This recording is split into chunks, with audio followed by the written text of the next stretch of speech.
இன்றைக்கி நாம் கஷ்டப்பட்டுட்ருக்கோம் இல்லைங்களா? பாடி பெயின் அது இதுன்னு எவ்வளோ தொந்தரவுகள்னால சிரமப்பட்டுட்ருக்குறோம் இல்லைங்களா? இது எல்லாத்துக்குமே காரணம் வந்துட்டு நம்மளுடைய புவர் லைஃப் ஸ்டைலுங்க. புவர் லைஃப் ஸ்டைல் அப்படிங்கிறது நேற்று இன்னைக்குன்னு சொல்லி வரக்கூடியது கிடையாதுங்க.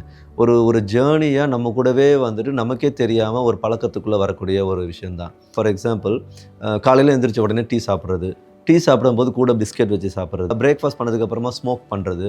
இது மாதிரி ஒரு புவர் லைஃப் ஸ்டைல் நம்மளுடைய டே டு டே ரெகுலர் ஆக்டிவிட்டியோட நம்ம கனெக்ட் பண்ணுறோம். அந்த புவர் லைஃப் ஸ்டைலுங்கிறது ஒரு பிரேக் ஈவனுக்கு மேலே போகும்போது அது நம்மளை வந்து டிஸ்டர்ப் பண்ண ஆரம்பிக்குதுங்க.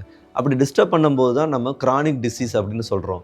புவர் ஆக்டிவிட்டீஸை உடனே ஸ்டாப் பண்ணணும்னு நம்ம முடிவு பண்ணுறத விட குட் ஆக்டிவிட்டீஸ் என்னென்ன இருக்குதுன்னு சொல்லி நம்ம கொஞ்சம் தெரிஞ்சுக்கிட்டு அதை நம்மளுடைய ரெகுலர் ஆக்டிவிட்டீஸ்னால் கொஞ்சம் கொஞ்சமாக அது ஒரு எசன்ஸ் மாதிரி நம்ம அட்டாச் பண்ணிக்கிட்டே போகணும்.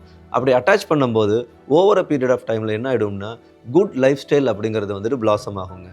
நம்மளுடைய டார்கெட் என்னவாக இருக்கணும்னா நல்லதை எந்த அளவுக்கு ஈஸியாகவும் ரொம்ப நெருக்கமாகவும் நம்ம வந்துட்டு இயற்கைத்தனமாகவும் வச்சுக்கிட்டு நம்மளால் ட்ராவல் பண்ண முடியுங்கிறத நம்ம எடுத்துக்கணும். இந்த உடம்பு வந்துட்டு தன்னை நல்லா வச்சுக்கணுங்கிற ஒரு ஆர்வம் வந்துட்டு அதிகமாக இருக்குது அதுக்கு. ஸோ அதுவே என்ன பண்ணணும்னா எல்லாத்தையுமே சரி பண்ணிடும்.